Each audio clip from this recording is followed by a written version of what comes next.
Hello, friends and Tan and J-Man Show Nation, and welcome to the April 6th, 2026 edition of the Tan and J-Man Show, episode 490. For those of you at home keeping track, 10 away from the big 500. I'm Tanner Lee, co-host Josh the J-Man Munt, sitting on the computer screen, a state away to the west from me on the central time zone. How we doing, J-Man? The best time zone, Central. Central time. It's a pretty good one. It's a pretty good one. Yeah. You know, I'm going to have to mow my grass this week. Yeah. And I'm not looking forward to it.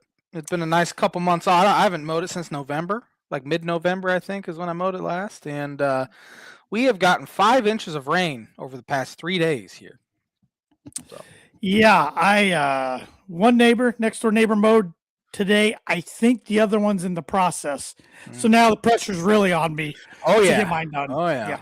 Yeah. Definitely. I know that. I'm going to have to set that deck all the way up and probably literally mow 2 times in like 3 days.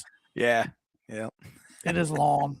I hate that's the worst part about this time of year is getting back into the swing of things of mowing, but is what it is. Yeah, and once you mow once in the spring, it feels like you have to mow every 3 to 4 days almost. Yep. Keep up with it.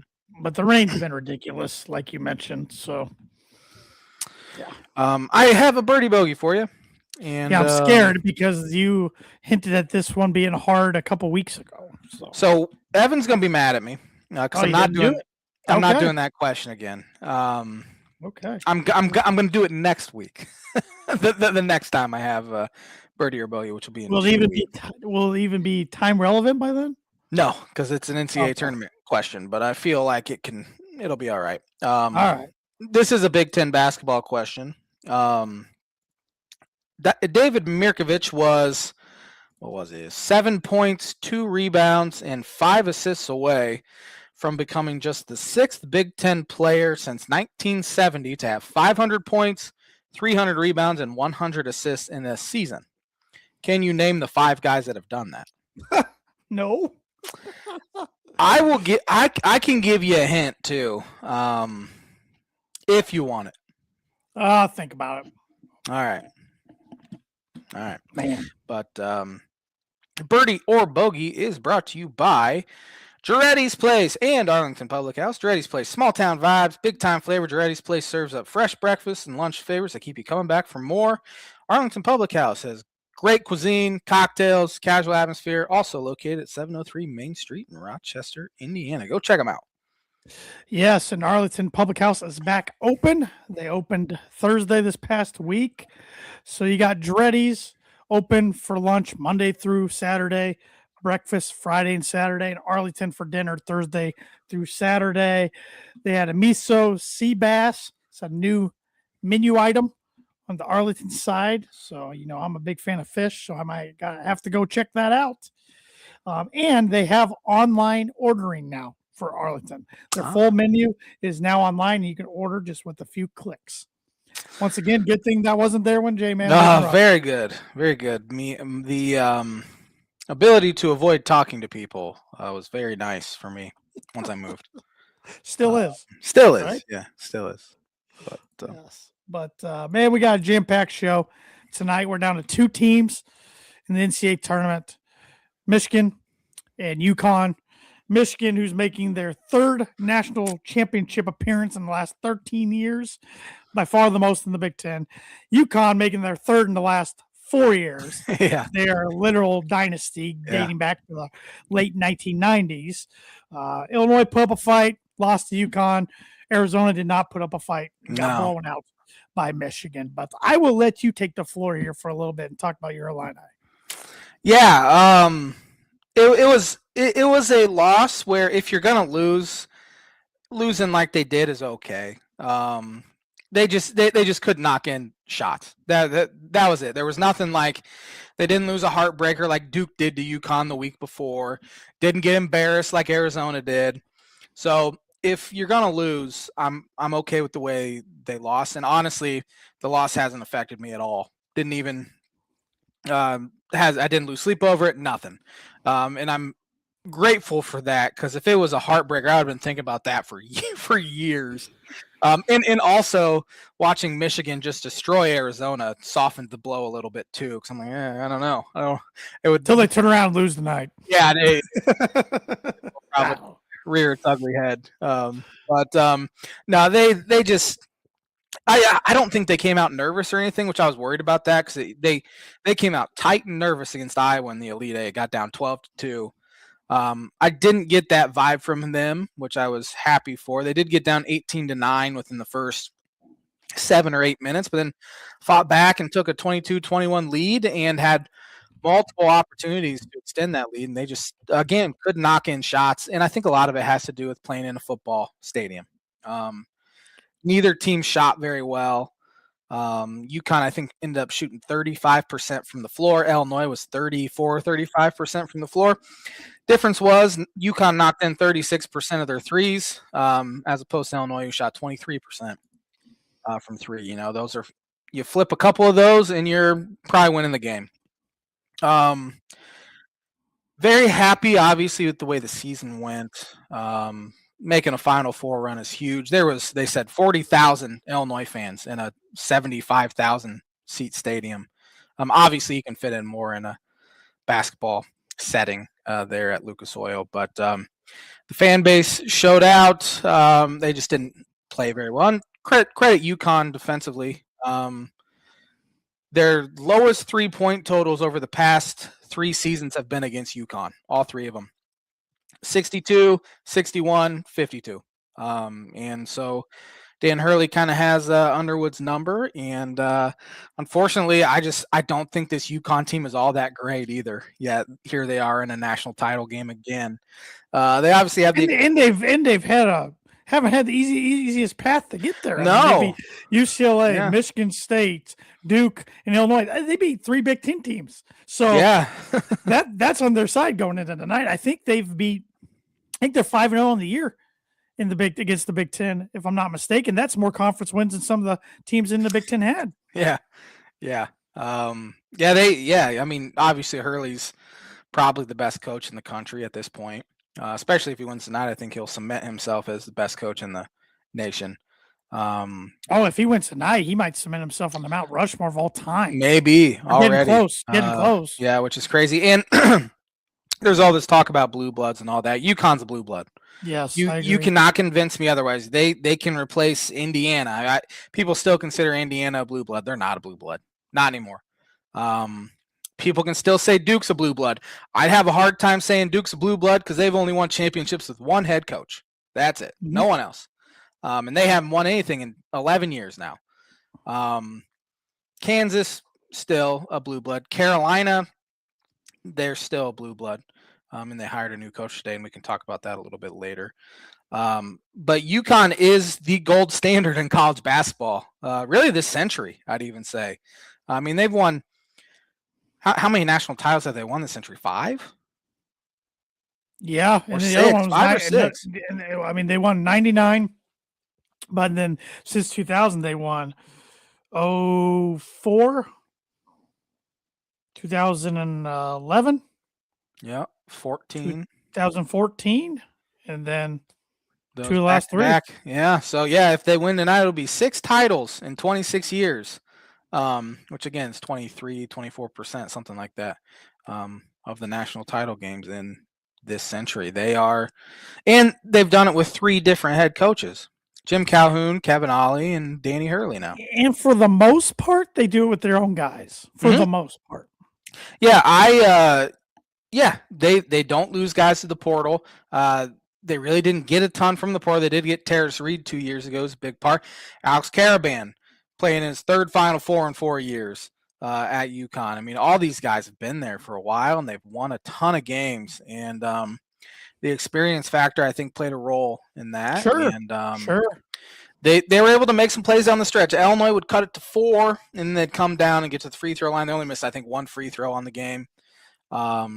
And then, obviously, the one thing Illinois does very, very well, as everyone knows, is rebound. And they gave up an offensive rebound with a minute left, down 4. Mullins hits 3. That was kind of the dagger. I think I heard you yell. No, I was very Oh, quiet actually. okay. For a majority of the game. My wife might say otherwise. There were a couple times where I let out some words, but Or I thought maybe not a yell on that rebound, but I envisioned you going like or something, kind of, something kind of yeah. like because you kind of knew that was probably the last Yes. blow. Yeah, when the ball went in, when they gave up the offensive rebound, I'm like, Right, they're going to take 20 more seconds. It's going to right, be under 40 seconds left in the game. Even if you get a stop, you're down 4. right. But then he knocks in the 3 pretty quick and that. And then Wagler came down and answered. So it's almost like, they did they did end up getting the rebound and all that. It kind of balanced itself out, but um yeah, it was. I was just bummed as you were Sure, on this show last week. Just sure. bummed because you don't know who's going to be back. I think as of now, it seems like there's a good chance to get everyone back that they should. Which if they do that and then go out and get a John Blackwell, which has been rumored that they are the top suitor right now for I'd him. rather Although he just leave the conference. Duke, Just get out of the Duke and conference. Michigan are the other two, so we'll see how that goes for Illinois. But say they did that, they're probably coming into the year ranked in the top 3 or top 1. Who knows? Which already makes me want to gag to even hear that. But And the Final Four's in Detroit. in the Final Four's in Detroit, so it's not Far too far away. away either. So it's obviously further away than Indianapolis, but so we'll see what happens. There's a lot of offseason left, although the portal's only open for 2 weeks, starting tonight at midnight. So we'll be seeing a flurry. And still, I still hate it. There's no reason why a guy like John Blackwell, who's came into Wisconsin as a low-ranked 3-star and worked his way up to being one of the best players in the Big Ten, should be transferring. It's all about That's money. happened to Wisconsin a lot the last Yeah. couple of years. The funny thing is, they lose AJ Storr and he gets worse. Chucky Hepburn, he gets worse. And Wisconsin's been pretty consistent. Wisconsin has been helped by it too, with Nick Boyd coming in from San Diego State. But it's and the one thing Blackwell said is he wants to go to a team that has a chance to win a title. And it's his final year, and he obviously doesn't think Wisconsin can do that, Right. which they haven't really shown they can under Guard. Never making it even to the second weekend, but still, that's the kind of guy it seems like should stick around for a 4th year and stick it out. But it is what it is in today's college basketball. And the portal, we've talked about this before, but it's killing them in majors. Just killing them. Yeah. I mean, we saw the very few lack of upsets. I mean, there was only one 12 seed or worse that won a game, and it was High Point over Wisconsin. If you have a great year at a mid major, you're jumping up a level. And it's to the point where mid majors needs to get in on like high major players that are transferring after sitting the bench for a little bit, and maybe they strike gold that way. But and again, there's a lot of guys going into the portal that don't even know that they've played their last minute of organized basketball. Yep. So it's there's going to be a lot of stories, articles, and books written in the coming decade about this era, because it's a sad situation for a lot of guys that we don't hear about, that don't end up anywhere, or after they're done playing college basketball are no longer financially set, or pretty quickly aren't financially set and don't have anything to fall back on. Yeah. Illinois has been bit by the portal. And of the guys that I was like upset they lost, I would say only one guy's ended up in a situation where he's in a better spot, and that's the guy playing tonight for Morez Johnson. I was really bummed. That was probably the hardest I've taken a guy transferring away. Was Morez. But again, it worked out well for both sides. Illinois gets David Mirkovich, who had a fantastic freshman year. Morez Johnson had a great year as a sophomore. Now he's in a national title game and worked himself into a potential first-round pick this year. I was really, really bummed when Jaden Epps put his name in the portal, because I thought he had a good freshman year, had a chance to be a very good player.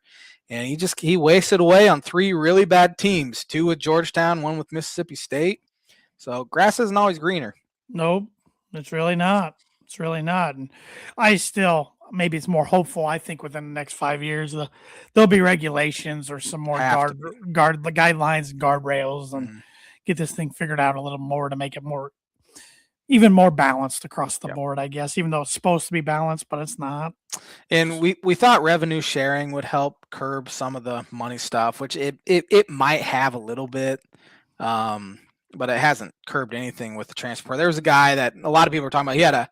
He made an all Big East team as a freshman point guard for Villanova. I mean, had the keys to the castle there, is making a ton of money there, and he still put his name in the portal.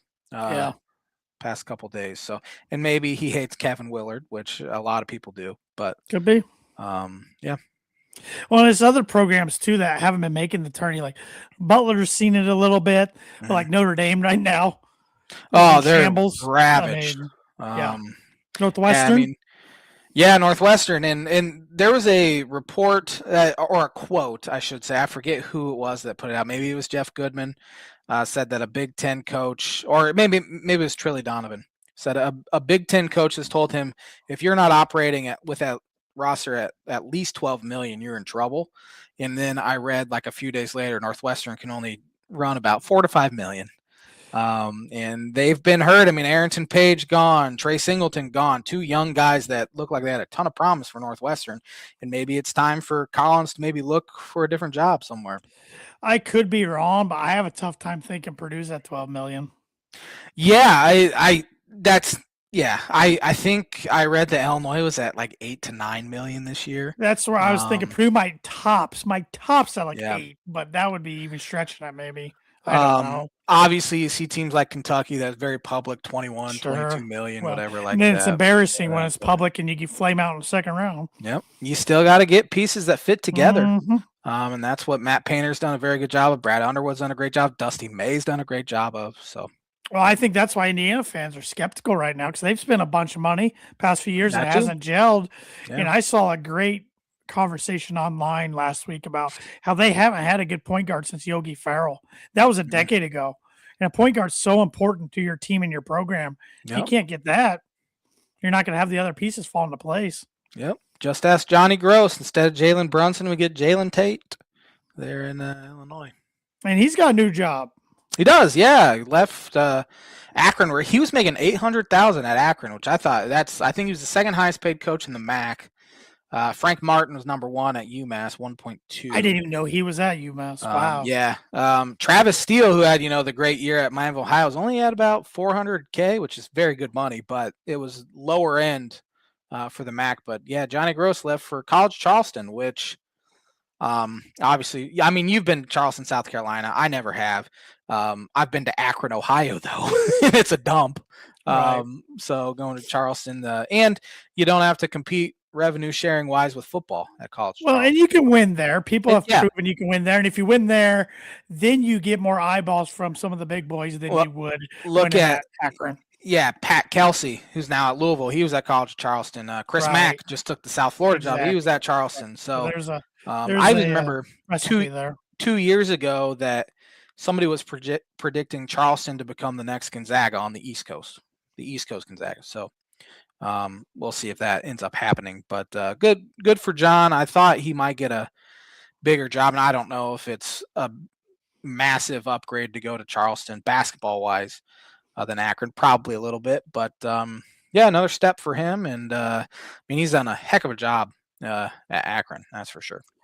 And before we get into talking about our predictions for tonight's national title game between Michigan and UConn, you mentioned it earlier. Still a blue blood, we'll say. Blue blood open head coaching position has been filled today. UNC North Carolina filled their position with an NBA coach, but not the NBA coach a lot of people thought would be filling that position. Yeah, Mike Malone, who got fired by the Denver Nuggets 2 years ago now, or was it last year that he got fired? I think it was during the season last year, if I'm not mistaken. He and their general manager did not get along in Denver. Yep. He'd spent a lot of time in North Carolina, though, on campus and at practice because his daughter's a volleyball player for University of North Carolina, and his daughter's boyfriend is one of North Carolina's best players, Derek Dixon, I think his name is. But he just put his name in the portal today, so that's going to be awkward or weird. It could maybe they strike gold, or it could be an absolute disaster, and I'm leaning towards disaster.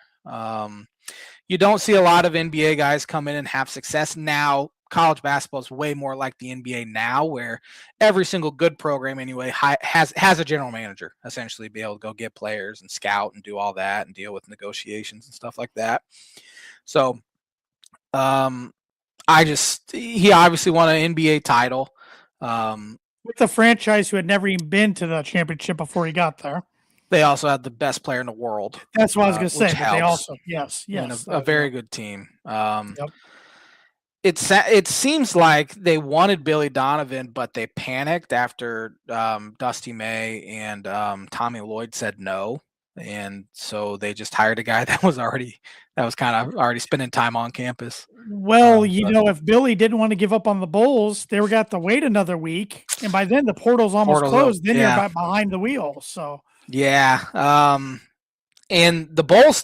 Speaking of the Bulls, they fired their entire front office today, which is much needed. But it sounds like they're going to do everything in their power to keep Billy Donovan around in some role. So he might be bumped up to a Brad Stevens-like position there, which would be hard to compete.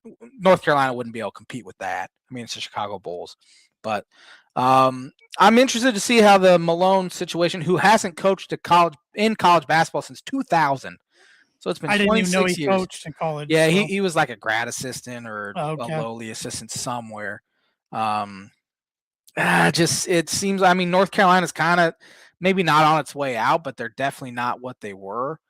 And this could further cement themselves further behind Duke, that's for sure. I guess one interesting part of it is another domino doesn't fall with this hire. I mean, he was unemployed working for, I think, like NBA TV or maybe ESPN once in a while for NBA coverage, but it's not like an NBA job just opened up or even another college job. But do you think another college job, do you foresee one opening? Could somebody go to the NBA for a job that we're not even thinking right now? There's been rumors for a little bit that John Shire could be a guy that the NBA takes a hard look at, which that would obviously open up the biggest job in college sports. One of the biggest jobs in college sports, definitely basketball. Also, yesterday when Dusty May said he was not going to pursue the North Carolina job, he made it very clear in a statement that he was not going to pursue any college basketball jobs. So it left people's mind open to wonder if maybe the NBA comes calling. Pull a Harbaugh, win it all, and leave. Maybe he'll leave Michigan basketball in a much better spot than Harbaugh left Michigan football. That's for sure. Dusty doesn't seem like an NBA guy though. No. Maybe that's just me, but yeah, I think with the NIL and all that, it's kind of leveled the playing field, and there are really no blue bloods. In fact, Ben McCollum turned North Carolina down because they called him and asked if he'd come interview, and he said, no, I'm going to stay at Iowa, which kind of surprised me a little bit. Well, he wants to ride this wave of momentum out at Iowa and see what he can do. Hold a spot for Kansas till Kansas comes open, which Kansas is not opening. That was a bold prediction I think I had 2 years ago. And it was kind of rumored that Self was probably going to step away, but he's locked in for another year, which is another surprising aspect. Well, I'm going to whiff on my Izzo one. So Izzo almost took the Suns job, it sounds like, last year. So maybe the NBA been weird. That would have been strange. I can't imagine. Old though, I don't know. I guess Larry Brown was old too when he had success. So yeah, I don't know, but we might not be done seeing NBA jobs open. Somebody gets bounced in the first round of the playoffs, that job could open up. And there are so many horrendous NBA teams. There are. The tanking's gotten out of control. I know it's a great draft class, one of the best they've scouted, but the tanking's horrible. It's just terrible. And now you have guys like the Lakers. Luka Doncic's out for a few weeks, at least a few weeks. Austin Reeves out a few weeks, so maybe they'll move on from JJ. Maybe JJ will take the Duke job if Shire takes the NBA job. I think Duke fans would like that. Yeah. I don't know. I'm just glad. I guess I'm glad. We both can be glad that neither one of our teams are in that position of potentially losing their coach. I think we're pretty safe. Yeah. In fact, Underwood has a non-compete with every other Division I basketball program, so he literally couldn't. Oh, wow. Yeah. Wow. Yep. All right. There you go. I don't think Matt Painter has that, but I don't I don't know. Honestly, Painter would have left by now if he wanted to leave. If he wanted to. Yeah. There was years ago when we were in high school, I was always nervous. Like if he kept going on the trajectory, I kept saying North Carolina someday. I remember that. Yeah. And then this opened up. I'm like, I'm not worried at all. Yeah. In fact, he wasn't even mentioned because in years past, he might have been mentioned in passing, but I didn't even hear his name once. He's probably made it well known that he's happy where he is. And like he has one beat writer to report to. He doesn't have 14 like he would if he was at UNC or something. You know? Yeah. So, yeah. But who do you like tonight, Michigan or UConn? This will be the J-Man's book of prediction of the week. I like Michigan by 15 or more. What they did dismantling Arizona with all that size. I mean, Elliot Cadeau shot 2 of 14 in the first half, and it came out that Dusty told him, you're not going to be able to throw lobs against this team, so we need you to just throw it off the backboard and let our guys get it. And that's why his shooting line was so bad, because they were technically passes, but they counted as shots. So Dusty's very smart. He put a basketball hoop in the middle of the big house and had him play outside to get used to the depth perception of playing in a football stadium. Smart.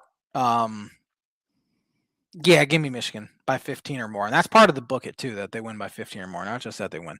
J-Man's book it prediction of the week brought to you by Travis Wottring Insurance Agency for life, home, auto, business, renters, workers, comp, and farm insurance. Contact Travis 219-869-4561. Book it. Hope I'm wrong. Yeah, I felt dirty rooting for UConn, but you too. I'm rooting for UConn. I know a lot of Purdue fans, like not on the message boards, but like actually know in person, are rooting for Michigan, want the Big Ten. I'm like, I could give a crap about conference loyalty. Yeah. One of Illinois' beat writers, Jeremy Werner, put out a poll today. Who do you want to win? And I think it was 51-49 Michigan. And I'm just like, I can't do it. Can't root for them. And Illinois fans hate Michigan too. But especially the old guys, the Big Ten loyalty is still a thing. It's not for me. I mean, Michigan's been kind of the head of the class for the last 15 years. I mean, I don't know. At least getting the title games, that's for sure. I hope UConn wins, but I do think Michigan will win tonight and break that curse that the rival school, Michigan State, being the Big Ten school to win a national title back in 2000. I think that gets broken tonight. I hope I'm wrong. But I wouldn't count UConn out of it. I don't think. I mean, especially if the Axel, which I don't think he's 100. They can say whatever he wants. He's not 100%. And he could hurt it even worse. I kept thinking that the other night. I'm like, you could tear this knee and ruin your NBA career. But, of course, you almost have to play through it at this point. It'll be interesting. They probably didn't even need him to come in the second half. But they did. So that was kind of stupid. They didn't. But, we'll see. I think it'll be close, at least a half. I don't think it'll be a runaway like Michigan, Arizona was a half. So, yeah, UConn's going to have to play their best game of the year, I think. They're not a great offensive team, and they're not all that big either. But Danny's pretty good at what he does. In the moment won't be too big for him. No, yeah, that's definitely for sure, which I could see Michigan being a little tight coming out, especially I'm sure they'll have a majority of fans for sure. I'm sure the city of Indianapolis was disappointed to see Illinois get bounced because that would have helped. Already did help over the weekend financially the city from an economic standpoint, but would definitely help tonight. And them losing alone took ticket prices way down. I'm sure they're glad at least Michigan won. If they were looking at a UConn Arizona title game, tickets to get in the door might have been pretty cheap. Yeah, I don't even know if we would have seen a sellout if it was UConn, Arizona. I don't think many UConn fans made the trip. He's like, we just won 2 out of the last 3. I'm going to watch this one. I don't think they have a huge fan base. It's a small school anyway. It's a small alumni base. It's a small state. So. In a small state. And Arizona's so far away, and they haven't been there in a while, so I'm sure they brought more people than I thought. Yeah, there's a lot of red. Yeah. Definitely. But it'll definitely be pro Michigan in the stadium tonight. But hopefully UConn can find a way to get it done. I don't know. I'll probably watch some of it, but I will have a hard time. I'm right there with you. I'll have a hard time watching it, and it has nothing to do with Illinois losing. It has everything to do with the fact that Michigan's in it. If it was UConn, Arizona, I would have watched probably every minute of it. I honestly wasn't planning to watch any of the Final Four, Yeah. but I was so bored. I watched the majority of the Illinois UConn game and then watched half of the Michigan Arizona game because there was just nothing on. I was bored, couldn't find any movies to watch. I think my wife was studying for an upcoming test she has, if I remember correctly. So, yeah. I'll probably tune in for a little bit tonight. Yeah, I'll be checking the score. If it's close, I'm definitely tuning in late. But I hate Michigan so much. I can't stand Dusty, man. I think he's a slime bucket. Oh, I think he is too. Interesting question I have for you because you brought it up while we've been talking college basketball. You said Duke's definitely the biggest job in college basketball, and you thought maybe all college sports. What would be the top 5 jobs in college sports? College sports. Well, Duke basketball, as I said. Ohio State football, I would say, is on that list. I would say Alabama football is on that list just now. Because of what Saban made it into. Exactly. Man. Nick Small on Facebook said watch till halftime. If it's still a game at half, I'll probably tune in the second. I'll probably watch more of the second half than I will first half, honestly. Well, that's when it's nice to be on Central Time, too. That too. Notre Dame football, top 5 job in college sports? Yeah, I would say Notre Dame football is probably a top 5 job. Just from the prestige, TV contract, independent scheduling. Yeah. Texas football is probably another one that's probably in the top 5. I give you some pushback on that one, but I'm trying to think of one.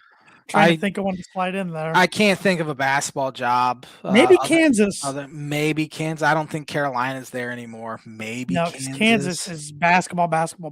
Yeah. And I know. I could hear it. Not that it's a top 5 job. I hear Indiana fans. Well, we're basketball. No, you're not anymore. You just wanted to championship football. And that, as I said, I think they've lost their blue blood status. Oh, I do too. Michigan football has a case as well to be in that, although they've really only had one very good year over the past 20. But still, the Texas one is interesting. Is it? Yeah. It's a better job, I'd say, than Oklahoma. Yo, for sure. Georgia. Oh, maybe. Georgia. Yeah. That's a tough question. LSU? Seems like LSU's kind of fallen on hard times here recently. That was 7 years ago now that they won a title, but how long ago was it for Texas? They haven't won since Vince Young was there. That's fair. It's just Texas, That's football. Yeah. LSU's a baseball school. Florida State, not anymore. No. Florida. Miami, not Miami, Florida's really fallen off. Yeah, they have. Oregon, no, even though they're consistently good.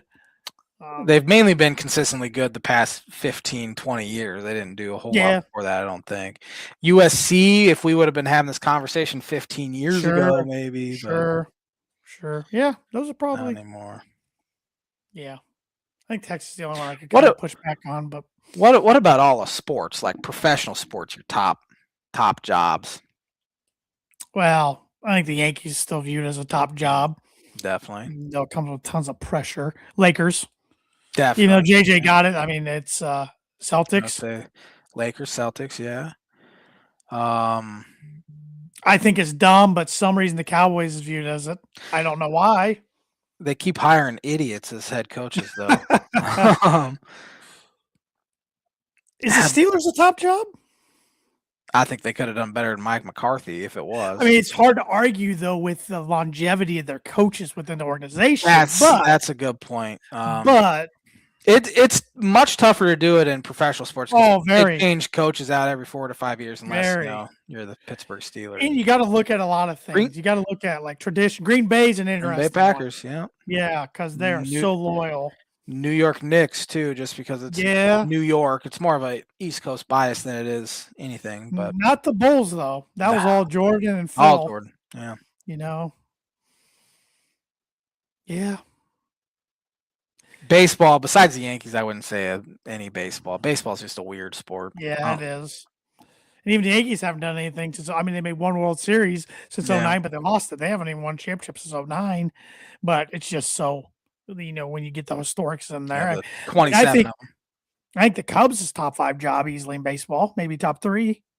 But Yeah, I I don't would know if say it's it's top 5 all sports. top 3 in baseball. Not the Nuggets. No, they've been good recently, but no, that's not viewed as a destination job. How about hockey? Your guess is as good as mine. I have no idea. I mean, one I know time the Red nothing Wings about. were, but they've really fallen off. Yeah, I saw Patrick Waugh got fired again. Yeah, This he did all right yesterday, I with the think. Islanders, but yeah, it was they actually I think it was more because the Islanders wanted to go get this one guy who was available than Nah, anything. I knew if they waited, he wasn't going to be there. I forget who it was. Yeah, hockey probably not right now. How about UConn women's basketball? I mean, I think Ariema kind of made it what it is. Sure. He embarrassed himself over the weekend as well. My dad said Kentucky basketball. Yeah, Kentucky basketball would probably be the second college basketball job I'd think over of. Kansas. Yeah, I would take Kentucky over Kansas. Although Kansas That's had fair. more recent success and they had a lot of success, but Kentucky, yeah. Interesting. Yeah, Kentucky and Kansas are pretty much the exact same. It's all basketball. UK and KU. Yeah. Just flip it. Yeah. Both have had a sliver of success in football, but not near enough. Like they didn't do it. They've never done what Indiana's done, of course. No. Yep. So, anything else college basketball related you wanted to? No, portal, as I said, opens at midnight tonight, and we'll see a flurry. It's a weird question to ask because I'm still getting used to it. What do you want Purdue to do this offseason? Because that's just not something you ask. At least you used to not ask. Your roster was pretty much set. Retain everybody, which it sounds like they're going to do. I mean, barring a surprise, nobody's going to leave.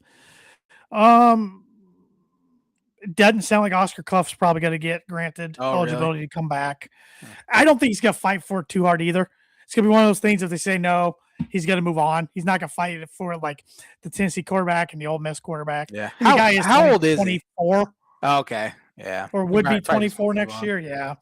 So that's kind of a bummer, but assuming he can't come back, I would like to see them go get another big guy, a veteran big guy. Other than that, I don't really want to see him do anything besides retain guys, and they got a decent, at least on paper, core freshman coming in. And Luke Ertl, who won the 3-point shootout on Friday on TV. I think it was Friday, which is crazy because Ryan Klein won it, Fletcher Lawyer won it, now Luke Ertl won it, so he's gonna be the next hated Purdue guy. Yeah. He led his team to a state title too in Indiana, and probably gonna win Indiana Mr. Basketball. So I don't know if he'll start right away, but he's kind of hyped up. I think he's top 50 in the country player. So they got some other guys. They got another 7-footer coming in. I think he'll redshirt, but I thought that about Zach Edey, and he didn't redshirt. So. That's a good point. But he would have if Matt Harm stayed. So. Oh man, he was so much better in Harms too. Oh, he was, but I'm just saying he would have. Great, I know that's crazy. Senior Harms would have played over a freshman Zach Edey. So. Yeah. Jacobson needs to add about 100 pounds. I would say. Crazy thing is he added 30 from last year. He just he's rail thin, man. So I think that losing that year of experience last year really hurt his development for this year. So he started game 1 his freshman year, didn't he? Yep. That's what I thought. So I'm still willing to let it breathe and see where it plays out. I mean, he's technically was only a redshirt freshman technically, but they also return a guy who played last year as a freshman, but played through injuries and then set out this year as a redshirt, Raleigh Burgess. I forgot about him. Who was 6'9" guy, and then I'm excited about the addition of Caden Pierce from Princeton, who will probably start at the 4. So, expectations will not be there, but I still think they'll be ranked on the back half of the top 25 if I had to guess. So, we'll see. But as long as nobody leaves, I'm pretty content. Yeah, retention's kind of the name of the game if you want to be good. I mean, you look at the 4 Final Four teams; they retained at least 35% of their minutes from the previous year, which is huge. UConn retained the most, but I think Illinois was at 45% or 44%. And that's what they need to do this offseason too, is just retention. That's what they got to do. So, what do you want to get educated? I do, always. About some sporting events that have happened on April 6th. Brought to you by Blue River Digital. On this day, 1936, who won the 3rd Augusta National Invitational Tournament, later known as the Masters? Ben Hogan. Good guess. Horton Smith won his second Masters, one stroke ahead of runner-up Harry Cooper. Horton, here's a who.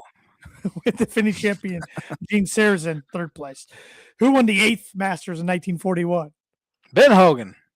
Craig Wood. What 3 strokes ahead of runner-up Byron Nelson. I've heard He was Byron. the Masters' first wire-to-wire winner. There's a lot of Masters. I wish you would have gave me this one today. 1947, the 11th Masters. Ben Hogan. Always a good guess. Jimmy Dermarat. I don't know. That's probably not how you pronounce that. Won his second Masters by 2 strokes over Byron Nelson. Probably Demeraux. Probably. You're probably right, actually. 1952, the 16th Masters. I think you've heard of this guy. Sam Snead. Sam Snead won his second green jacket by 4 strokes over sir. Jack Burke Jr. How about 1958, the 22nd Masters? I don't know. Arnold Palmer won his first of 4 Master titles, 1 stroke ahead of Doug Ford and Fred Hawkins, first of his 7 major titles.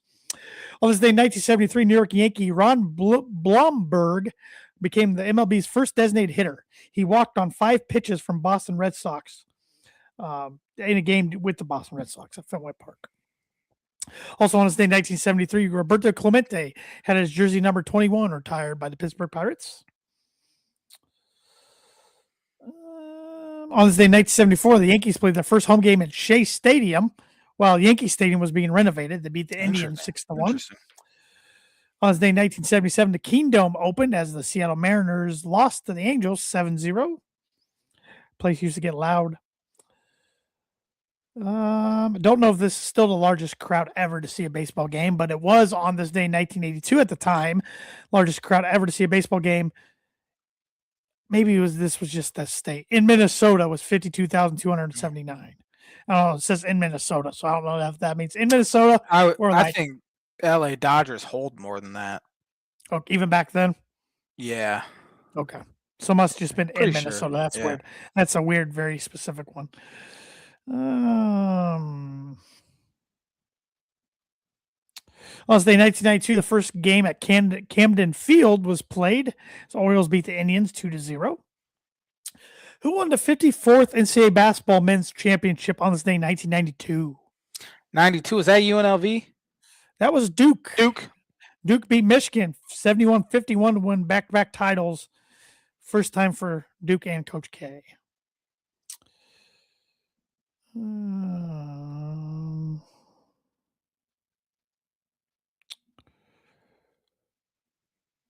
Who won the 23rd NCAA women's basketball championship on this day in 2004? Connecticut or Tennessee, one of the two. Connecticut beat Tennessee 70-61. Diana Taurasi was the most outstanding player for the second straight year. On this day in 2009, who won the 71st NCAA men's basketball championship? That was North Carolina. North Carolina beat Michigan State 89-72 for their 5th title. Ty Lawson at 21 points. That was in Detroit too, right? Was that the last time Michigan State made the title game? Yes. Yeah. Has to be. They've made Final Four since, but maybe 2 Final Four since, right? Yeah. I know they made it in 2019. They made the Final Four. They made it one stupid year as a 7 seed that made us all mad. Yeah. And they got beat, but on this day, 2010, who won the 29th NCAA women's basketball championship? 2010, I'm going to go with probably Connecticut. Connecticut beat Stanford 53-47. Maya Moore scored 23 points. And 2015, who won the 77th men's basketball championship? That was Duke over Wisconsin. Duke over Wisconsin, 68-63. Tyus Jones had 23 points. He was good that game. On this day in 2020, the 149th British Open was canceled for the first time since World War II due to the COVID-19 pandemic. Royal St. George's went on to host the event the following year. And on this day last year, Washington Capitals left wing Alex Ovechkin became the greatest scorer in NHL history, passing the great one Wayne Gretzky with his 895th career goal in a 4-1 loss to the New York Islanders at the UBS Arena in Elmont, New York. And that is going to do it for the On This Day segment, which I brought you, which I mentioned earlier. It's brought to you by, like as every Blue River Digital. Blue River Digital is a full-service smart marketing agency. They help businesses simplify marketing and grow with intention. Their focus is on systems, strategy, and long-term results, not hype or one-off tactics. They offer digital marketing, website development, graphic design, printing and direct mail, signage and vehicle graphics, corporate apparel, promotional items, and AI and automations. They work with small, medium, and large businesses spanning across the United States with a strong presence in Northern Indiana. Contact them today at 260-248-2749 to see how they can help you and your company with your digital marketing. All right, the Masters. It is Masters Week. It is a religious week for golf fans worldwide. Just something about it. The pageantry, the tradition, the only major that doesn't switch venues year to year. It's always played in Augusta, Georgia at Augusta National Golf Club. So with that said, I have a blind ranking related to the Masters. But we're going to have some fun with this one. I told my dad I had a blind ranking Masters, and he's like, Josh won't know too many golfers. I'm like, trust me, this will be fine. I looked at the menu of items offered at the Masters this year, and they got one or two new items. By the way, Rory's menu was garbage. It was garbage. Yeah. I meant to bring that up. Maybe I will here in a bit. But you can get the whole Masters menu, every item, for $75.75. Wow. The whole menu. I mean, the most expensive thing on the menu is $6. Love it. And that's a beer or a wine. You can't go to any sporting event to get a beer for under $6 these days. Concessions and pretty reasonable merchandise, which I got some stats on merchandise here after the blind rankings. But I picked 5 things, and I want you to rank them 1 to 5 by how you would get them in order. Like, I don't know. Or you know how good they sound to you. You can do whatever your stomach's telling you. I'm pretty hungry. So, starting with the chicken biscuit. It's on their breakfast item, which is only served until 10 a.m. Chicken biscuit, man. I love a Southern style chicken biscuit. Yeah. I'm going to have to put that at the one spot. Have to. One spot. Yeah. Have to. Right. That sounds divine. These next two are probably the two things, the staples they're most known for, starting with the egg salad sandwich. 5. For $1.50. 5. 5. I don't like egg salad. Nope. No, thank you. How about the pimento cheese sandwich? I love pimento cheese. $1.50. Man, that's some good bang for your buck there. I'm gonna put it at the 3 spot. I do like pimento cheese. All right. We got 2 more sandwiches on here. Mm-hmm. How about the pork barbecue? I'll put that at 2. Definitely. I love pimento cheese, but there's got to be some sort of meat on there for me to. So what do you got left? 4. 4. Well, I went with a sandwich, but it's a dessert. It's the Georgia peach ice cream sandwich. Oh man, that's got to go 4. Oh, how about a re-rank? Re-rank. I'm still doing chicken biscuit 1. That's fair. I'm gonna do that Georgia peach number 2. Yeah. And then barbecue 3, pimento 4, and I'm egg salad 5. A 7 or 10. Yeah. Way here's down the list. Here's their whole menu. For sandwiches, you can get egg salad or pimento cheese for $1.50. Pork barbecue for $3. Masters Club for $3. Doesn't say what's on it. Chicken salad on honey wheat, $3. Ham and cheese on rye, $3. Classic chicken, $3. Breakfast served until 10 a.m. You get the Masters blend fresh brewed coffee, $2. Chicken biscuit, $3. Breakfast sandwich, $3. Blueberry muffin, $2.50. Fresh mixed fruit, $2.50.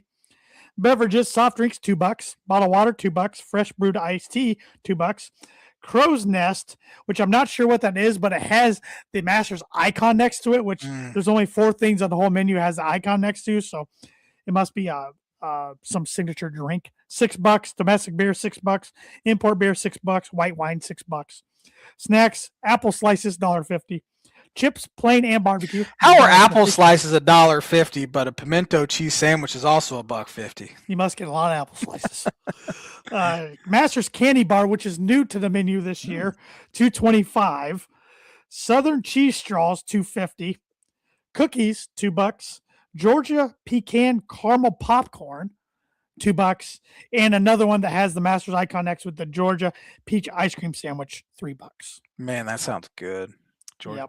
Yep. I'd literally, if I was there like during breakfast time, I would literally go up and say, "I want your entire breakfast menu." Yeah, maybe. Can hold the coffee. I was gonna say hold the coffee. I might be right there with you. In the merchandise, this shout out to Thad Mooney, a loyal listener and viewer of the show. He sent me this on Facebook the other day. I'm like, this is too interesting not to share.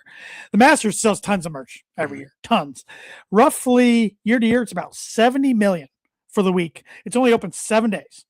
Wow. There are online shops only open 7 days. It is closed because they know how to market their items to where you can only get it this time of year type thing. Supply and Better demand. than anybody. Yes. So that's $70 million a week, roughly $10 million a day. That equals out to $1 million per hour, over $16,000 per minute, $277 per second. Wow. That's pretty good. Yes. So I need to find. My dad got me an 07 Masters hat when he was there that year for the practice round. The year Zach Johnson won the green jacket. I need to find that. I got it somewhere, but I need to get that out because I feel like even though I've never been there, like you're wearing it, you either went there or somebody went there. It's kind of like a badge of honor type thing. You wear something with the year on it. So it's still at the top of my sports bucket list, but I don't know. I put my name in for lottery every year, and one of these days, maybe. So I'd even take a practice round, even though I'd rather go to one of the real rounds. About everybody I know went to practice, but one of my best friends has been to one real round. So yeah, but I won't. Beggars can't be choosers. I'll take whatever. But that is the blind rankings segment, long version this week. And I got to open up the read. You think I would know it off the top of my head after doing it a couple of years, but I closed it out of it and I don't remember it. If you're looking for a trustworthy, dependable resource for next trade show, company pick, or sales meeting in 2026, Proforma Print 2 Promo Group has over 50 years combined experience in promotional products and commercial print. They strive for fast and efficient response to all your print needs. So you look no further. Let them be your one source print and promotional company today by giving Barbara Van Weinsberg a call at 574-210-3815. You sticking with your one of your 26 bold predictions for 2026 as far as the Masters winner goes? I am. Right. I'm gonna make it a double book it week too because I forgot. Put it back up. Yeah. And who is that? Who are you taking? Bryson DeChambeau will win the Masters this year. I'm hoping to start another curse. Rory had that 10-year. Oh my gosh! Yes, he did. And he broke it last year. Although I wish he would have kept it alive because again, after seeing his menu, he didn't deserve the honor. Which I'm going to bring that up right now. But it was interesting. I watched the Rory McIlroy Masters documentary, which is on Amazon Prime. It came out just recently. I watched it last week. I don't know if it was out last week or the week before. Take time out to watch it if you haven't already. It's really good. But man, I was shocked when he was talking about couldn't win the Masters. That bleepity beep bleep bleep bleep Josh Muntz. Whoa, wow, man! But